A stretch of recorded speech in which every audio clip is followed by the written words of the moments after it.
Hey everybody, Jeremy Siskin here, and I guess the title of this video is Boogie Woogie Patterns I'm Obsessed With. I'm not a Boogie Woogie pianist. I know there are people who watch this channel who play really great Boogie Woogie, but it's an interest of mine. I think it's really fun, and I've been asked to give this lecture in March about the differences between stride and Boogie Woogie, and so I've been practicing my Boogie Woogie. And so today I want to show you kind of 4 different Boogie Woogie patterns I've been practicing, give you a little bit of insight, and how I'm working on it. But before I do, of course, I'm the author of the brand new, best-selling Jazz Piano Fundamentals, and the classic Playing Solo Jazz Piano. If you like the channel, if you want to support, check out those books. I also just recently put out a video about my jazz piano class that starts January 24th. You can register now if you're interested, and I'll put in links with more information. All right, let's get on to some Boogie Woogie.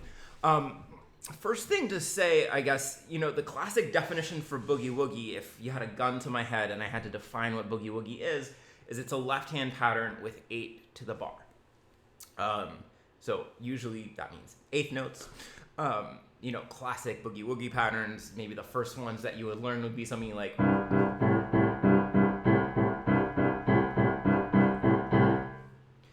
And there's a huge association between Boogie Woogie and the blues. It's relatively rare to find Boogie Woogie used to play anything other than the blues. And I've been trying to make Boogie Woogie sound good with something other than the blues, and it just it doesn't quite make it. There's just this really strong association between Boogie Woogie and the blues. Now, one of the things that we're going to see is that this definition, like any definition, can be circumvented, it can be, inaccurate, and we can do things in Boogie Woogie that are outside of that definition. But the first Boogie Woogie pattern that I'm obsessed with right now is from Pinetop's Boogie Woogie. I believe the performer's name is Pinetop Smith. And this is from really early. I think it's from 1928. And I think I'm not a historian. That's the word. I can't even think of the word. I'm so not that. But I believe this is kind of known as being one of the earliest influences in rock and roll. And this was just kind of cool because it takes this,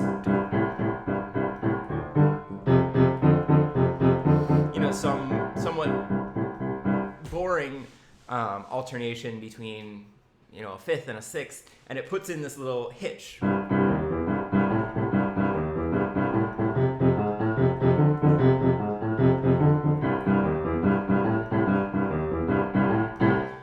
Now, one of the questions about Boogie Woogie, and honestly, this is more of a question than an answer for me, is how much you swing it. A lot of times Boogie Woogie's played fast enough that it's not really swung. But even as I listen to this Pinetop's Boogie Woogie recording, I can talk myself into saying that it's completely straight, and I could talk myself into playing that, thinking that it's completely swung.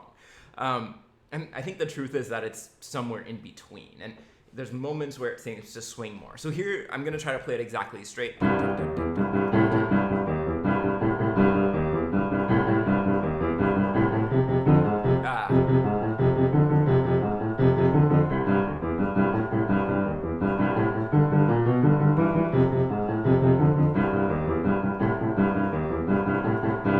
Right, this feels very rock and roll when we play it straight.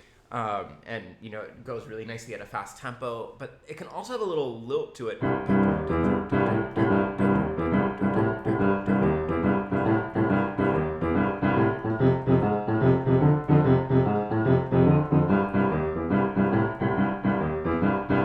Here now it's kind of da da da da da da da da, and there I'm really grouping my motions into groupings of 2. So,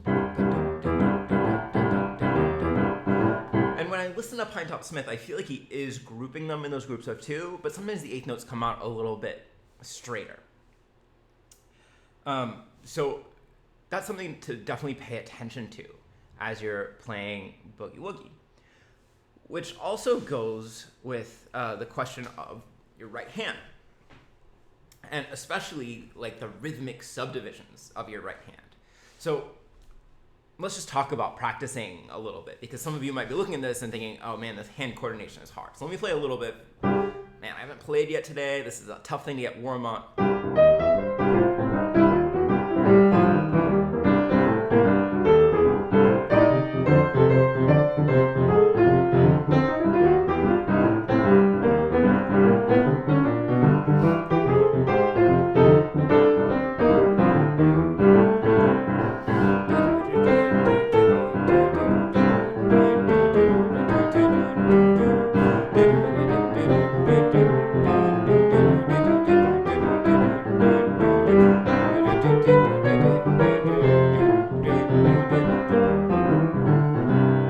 Actually, this is kind of funny. I've been practicing it in D flat because the recording sounds right between C and D flat. I think it probably was originally in C, but I chose to go to actually play it in D flat, and the finger layout is so different with the white keys and black keys. So I'm actually used to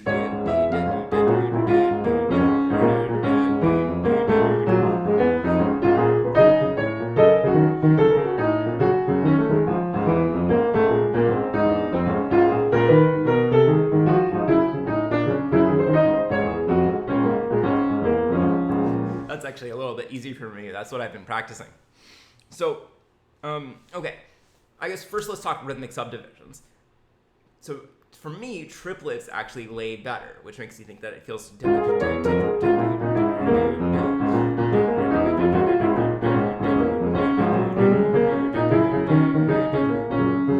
But as I'm studying some of these performances, I see the performers mixing in some I almost call them fourtuplets. They would be 16th notes, right?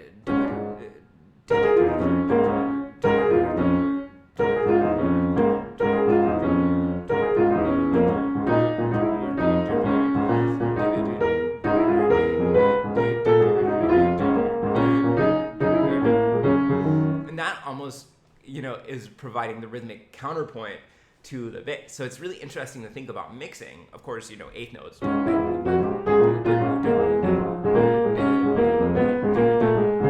then some triplets. And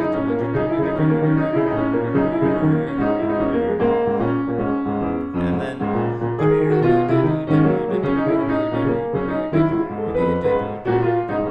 And those 16 notes just sound so straight in this context that they're kind of fascinating to me. Let's go to the next Boogie Woogie pattern, and then we'll talk a little bit about how to practice the two-handed coordination. Because this might be the hardest in certain ways. They're all hard. So this is from the Yancey Special, which I believe is named after Jimmy Yancey, but it's famously performed by Meade Lux Lewis, who is, I'm pretty sure, a New Orleans pianist. And this definitely has a New Orleans vibe. So notice, this does not have 8 to the bar, and it is generally considered Boogie Woogie.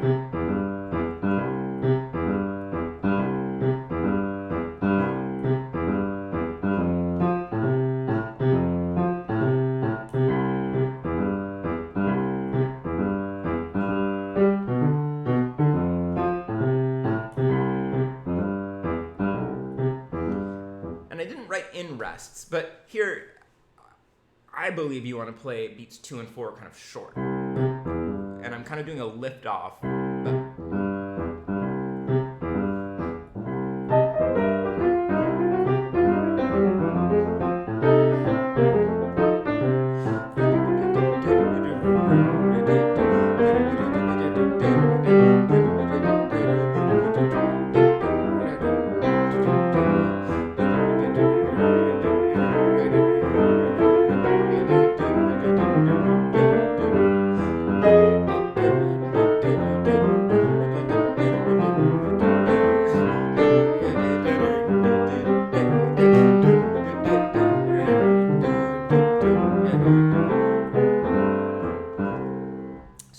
Fun. And actually, I wasn't planning on doing this, but just because I like you, I transcribed a little bit of what Meade Lux Lewis does in his right hand, and I'm going to pull it up for you here. I think I'll be able to get back to this original list, and if not, we'll figure it out together. Okay, so here's the Yancey Special. You should be able to see a little bit of this. So he actually starts on the 5 chord. This is in C. And so he starts, and Well, I should say it a different way. He plays first just the left hand. And he really plays this, I always want to relax the tempo. He plays it at a really peppy pace.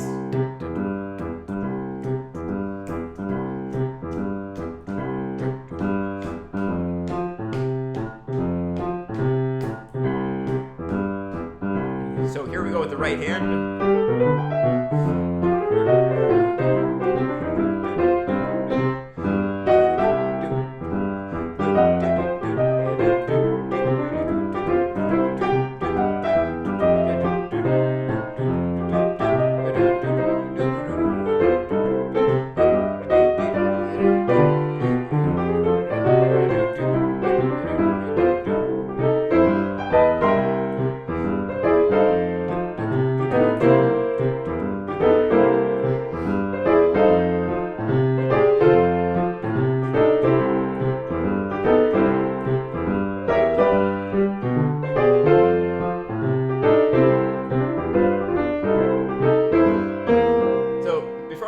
Next chorus, the two things I want you to really notice.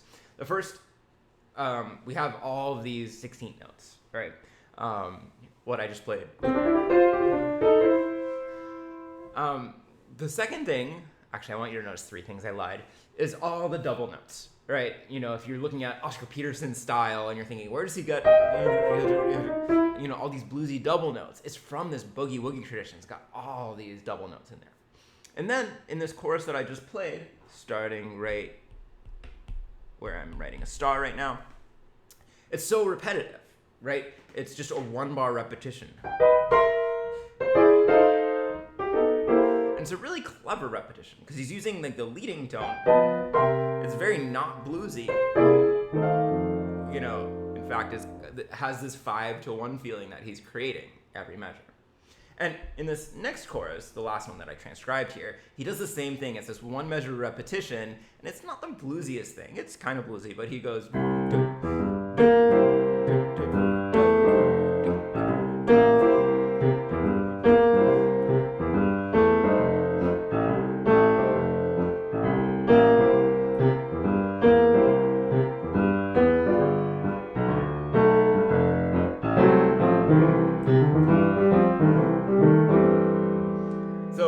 cool little rhythmic idea.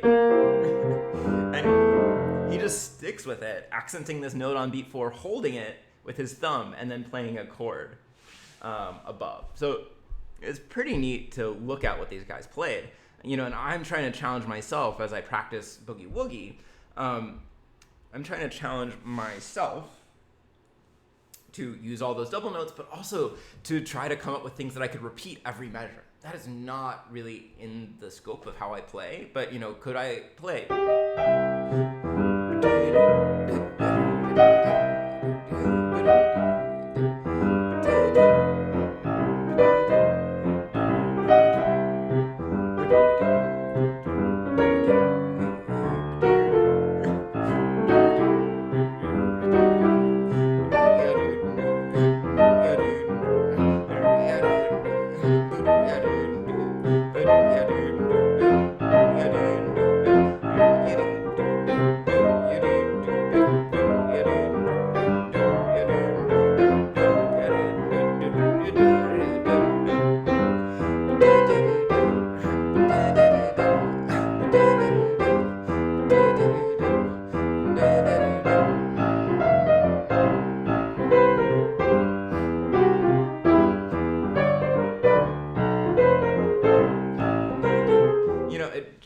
Really challenges my musical patience, but also you have to come up with something good. Everything that Meade Lux Lewis came up with was so interesting that it kept my attention, even though it's very repetitive. This next boogie woogie pattern that I'm obsessed with, I stole from a boogie woogie little break from Oscar Peterson's Squeaky's Blues. I'm sure it did not originate with Oscar Peterson. Maybe somebody with a better historical knowledge of boogie woogie can tell me where this is from, but this is the classic.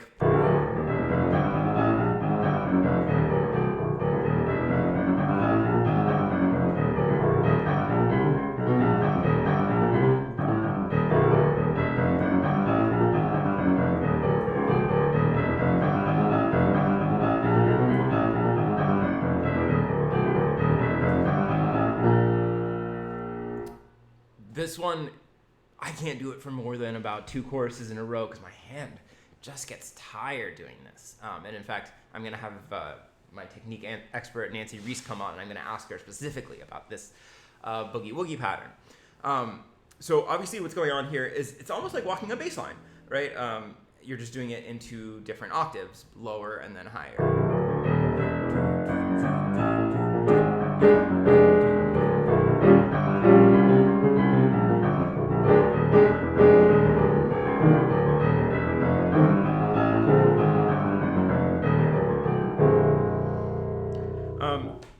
I found it really useful when I was practicing this to practice playing the octaves together before separating them. So.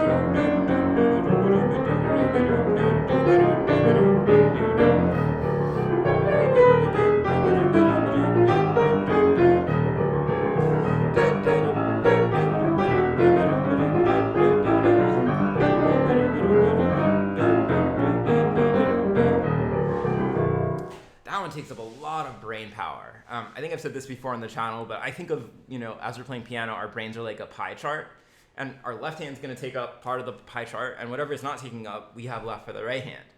And, we want to get that left hand so that it's just 10%, 5%, so we can really focus on our right hand. Man, with this one, the left hand's taking up like 80%, and I'm just completely BSing the right hand, which means that I need a lot more practice. Another exercise that I came up with this was to start with the top note rather than the bottom note.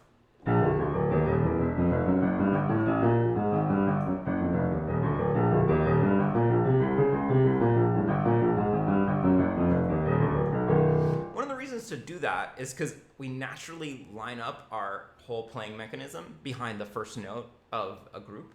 So as I'm, starting playing this, I'm lined up behind that first B flat. But if I start here, I'm going to line up a little bit higher. And in reality, we want to kind of straddle the middle ground between those two poles. I appreciate it about Oscar Peterson here. I think when I hear like really traditional boogie woogie pianists do this style, I hear just kind of this doo-woppy 2-measure bass line. But if you look at the example I gave here, I'll go through it slowly. Oscar Peterson makes this 4-measure bass line over the first 4 measures of a B-flat blues.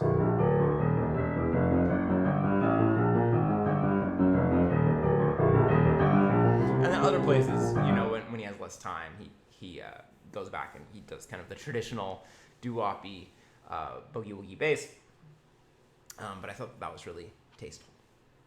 All right, and this last one is my invention. I kind of got to thinking about, well, wouldn't it be interesting if we did boogie woogie in some other meters? Like I said, I was trying to bring it to some different chord progressions. I can play you in Autumn Leaves.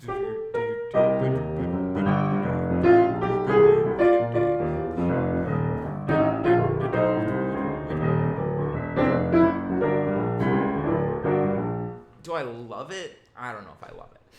So I thought it'd be cool to do some boogie woogie in 7. So what you see here is this pattern is in F, and I'm giving you a bar of 4 and then a bar of 3.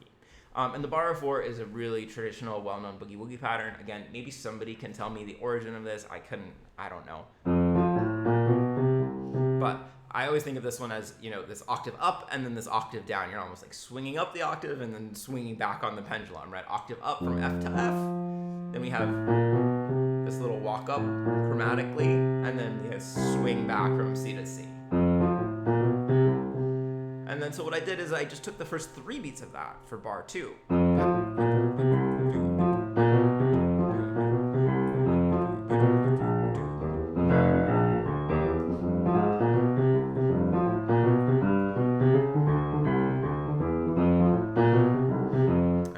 wrote a little tune. Let's see if I can remember it.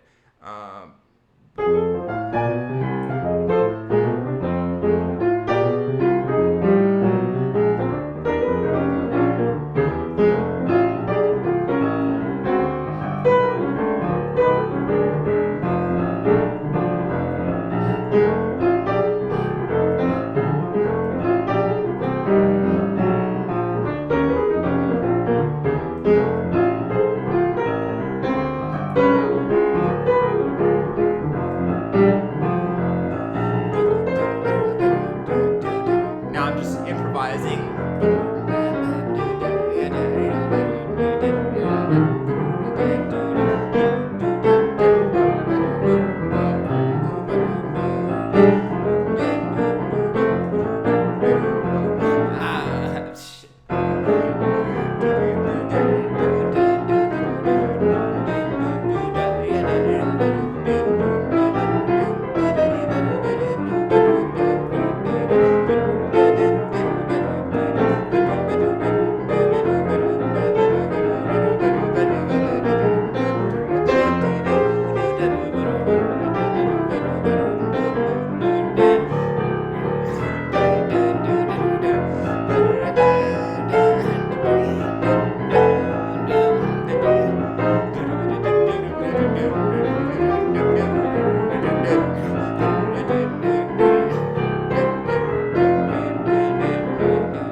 That's a mental exercise, right?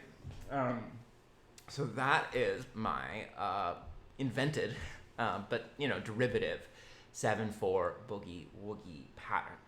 I'm gonna end this video now, but I will make another. I know I've been teasing that I wanted to show you some exercises that you could use for coordinating your two hands, and so I will cut off this video. I'll make another one that will be coming to you shortly. But just as a reminder, this is me. This is how you support me playing solo jazz piano fundamentals. And I'll see you soon with the second half, the exciting conclusion of this video.